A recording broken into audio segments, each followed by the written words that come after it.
कामिनी ने कटार निकालकर मानक राव पर हमला किया। अचानक रात्रि ने आकर कामिनी का हाथ पकड़ा और कटार छुड़ाकर नीचे फेंकी और कहा, तू पागल हो गई है क्या, जिसे तू अपनी जान से भी ज़्यादा चाहती है और इसके लिए कुछ भी कर सकती है, उसी के प्राण हरना चाहती है।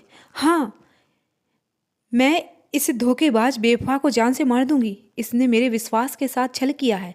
इसे जीवित रहने का कोई अधिकार नहीं है, इसलिए मेरे सच्चे प्रेम का अपमान कर नपुंसक का धारण किया है। कामिनी ने रोते हुए कहा, तुम दोनों के बीच में प्रेम और संन्यास की जटिल पहेली उत्पन्न हो गई है। मुझे लगता है इसका उपाय ब्रह्म समन मुनि ही बता सकते हैं। वह दिव्य ज्ञानी है, वह तुम्हें जरूर उचित मार्ग बताएंगे। हमें उनके पास जाना चाहिए, रात्रि ने समझाते हुए कहा। उन्होंने ही तो इसे यह नपुंसक वस्त्र धारण करवाए हैं, यह हमारी क्या सहायता करेंगे? रात्रि, कामिनी ने कहा। उनके पास हर समस्या का समाधान है। वह बहुत ही नैतिकवादी और सदा सत्य का अनुष्ठान करते हैं। वह तुम्हारे साथ भी अवश्य न्याय करेंगे। चलो। रात्रि की बात सुनकर कामिनी के हृदय में आशा की एक किरण जागती है और वह तीनों समन मुनि के सामने आकर उन्हें एक साथ प्रणाम करते हैं। समन मुनि उन तीनों की ओर देखा और कहा, मैंने अपने दिव्य ज्ञान से तुम्हारी दुविधा को समझ लिया है। जब समझ लिया है तो एक स्त्री के हृदय की पीड़ा को भी अवश्य समझ लिया होगा। आपके सामने प्रेम से पीड़ित एक युवती खड़ी है, जिसे उसके प्रेमी ने सब कुछ हरण कर लिया है। वह जल से उस समुद्र के मध्य में लाकर छोड़ दिया है, जिसे अब मृत्यु के अलावा अपने जीवन का और कोई लक्ष्य नजर नहीं आ रहा है।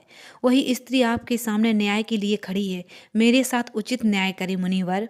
कामिनी ने कहा, प्रेम और संन्यास दोनों ही मुक्ति के मार्ग हैं, पर तुझसे मात्र गेहुआ वस्त्र धारण करने से संन्यास प्राप्त नहीं होता। उसी प्रकार आज तक प्रेम भी मुक्ति के मार्ग में बाधक है। तुम्हारा प्रेम लगाव और कामुक इच्छा से भरा है। मदरा का वह प्याला है जिसे पीने के बाद विवेक खो जाता है। किसी भी विवेकहीन मनुष्य का मुक्ति के मार्ग पर कोई स्थान नहीं है। इसलिए तुम्हें मेरा सुझाव है, तुम मानक राव के मुक्ति के मार्ग में बाधा न बनो। समन मुनि ने कहा। समन मुनि की यह बात सुनकर कामिनी तिलमिला उठती है और क्रोध में राजा के पुत्र को सिंहासन शोभा देता है, पिंडी के आसन नहीं। वीर के हाथों में धनुष शोभा देता है, भिक्षा के पात्र नहीं। मुनिवर, आपने तो कमाल कर दिया। इसके भाग्य में विधाता ने राजभोग लिखा है। उसे आपने जंगल की ठोकरें कांटों की चुभन दे दी है। विधाता ने जिस वीर चक्रवर्ती सम्राट बनने का समर्थ दिया है, आपने उसके हाथों में भिक्षा का पात्र दे दिया है और उसका सिर मुड़वा कर गेहुआ पहना दिया, उसे नपुंसक बना दिया। कामिनी ने कहा, पागल युवती, तू अपने मन चले यौवन के आवेश में आकर मुझे शिक्षा दे रही है। अगर तेरे यौवन में इतनी शक्ति होती तो मानक राव संन्यास धारण करने का समर्थन नहीं देता। पता तेरा यह गठीला यौवन 2-4 दिन की चांदनी है। अपने इस क्षणभंगुर शरीर पर इतना। समन मुनि ने कहा, मेरे यौवन में इतना समर्थ है जो स्वर्ग के देवता और ब्रह्मा ज्ञानियों के ज्ञान को भी भंग कर सकता है। बस कोई मुझे अपने नेत्रों से ब्रह्मचार्य का अभिमान त्याग कर एक बार प्रेम पूर्वक देखे तो सही। कामिनी ने इठलाते हुए कहा, मूर्ख स्त्री, तूने आज मुनि के मार्ग को चुनौती दी है। तुझे अपनी सुंदर यौवन पर बहुत गर्व है, इसलिए मैं तुझे सूर्य अस्त तक का समय देता हूँ। तूने अपनी यौवन की शक्ति से मानक राव को तेरा कोमल शरीर छूने को विवश कर दिया तो मानक तेरा और सूर्य अस्त तक ऐसा कर पाना सफल नहीं हो पाई तो तुझे मुझे क्षमा मांग कर संन्यास धारण करना होगा। समन मुनि ने कहा, मुझे आपकी चुनौती स्वीकार है। कामिनी ने कहा और अपने आंचल से साड़ी का पल्लू हटाकर पूरी साड़ी निकालकर फेंक दी। यह देखकर मानक ने आंखें बंद कर ली। काला ब्लाउज तो काले घाघरे में, कामिनी का गोरा बदन घाघरे में अंधेरे में जैसे दीपक की तरह चमक रहा था। मानक राव, अपनी आंखें खोलो, समन मुनि ने आदेश दिया।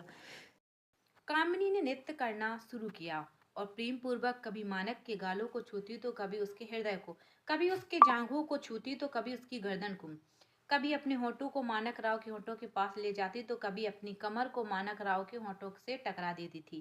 कामिनी के स्पर्श से कई बार मानक विचलित हुआ और उसने अपने हाथों की मुट्ठियां कस ली। मानक राव को उस प्रकार प्रभावित नहीं कर पाई जैसे किया गया था। मानक राव अपने स्थान पर बैठा रहा। कामिनी उसे विचलित करने का प्रयास करती रही और करते करते थक गई। सूर्य अस्त भी हो गया। जैसे कामिनी नीचे गिरी, समन मुनि ने कहा, कल प्रातः काल अपना सर मुंडवा कर मुझसे दीक्षा लेने आ जाना। मैं अपनी पराजय को स्वीकार करती हूँ और आपके आदेश का पालन करने के लिए तैयार हूँ। आपसे एक प्रार्थना है, कामिनी ने कहा। कहो। कामिनी। मुनिवर उचित प्रार्थना को कभी मना नहीं करती, मानक राव ने समर्थन में कहा। मुनिवर से मेरी प्रार्थना है कि मैं कानपुर नगर में रहती हूँ। वहाँ हजारों वेश्याएं वेश्यावृत्ति में रहती हैं। मैं उनकी राजी होने के नाते अपने साथ उनके जीवन का भी उद्धार करना चाहती हूँ और उन्हें एक उस नरक से बाहर निकालना चाहती हूँ। इसलिए मेरी गुरुदेव से प्रार्थना है कि वह मेरे साथ स्त्रियों को भी शिक्षा देकर मुक्ति का मार्ग दिखाएं। कामिनी ने निवेदन किया और कहा, मैं अपने 1000 शिष्यों के साथ हिमालय भ्रमण करने जा रहा हूँ। तब मैं अपने 1000 शिष्यों के साथ तुम्हारे नगर से गुजरूंगा।